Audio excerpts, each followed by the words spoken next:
I'm going to show you how to grate the zest from the lemon. So you want to take a lemon, ideally an unwaxed lemon, and then using a grater, either fine holes from an individual one or the fine holes on a box grater, either are absolutely fine to use, and then hold it firmly in your hand and the lemon in the other hand, and then just with a firm motion, making sure you're gripping that lemon, just slide the lemon down through the grater,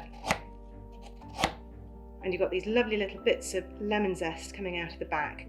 Now what you don't want to do is go all the way through, so it becomes very bitter if you grate all the way through, so this becomes white. So just do the outside layer of that lemon.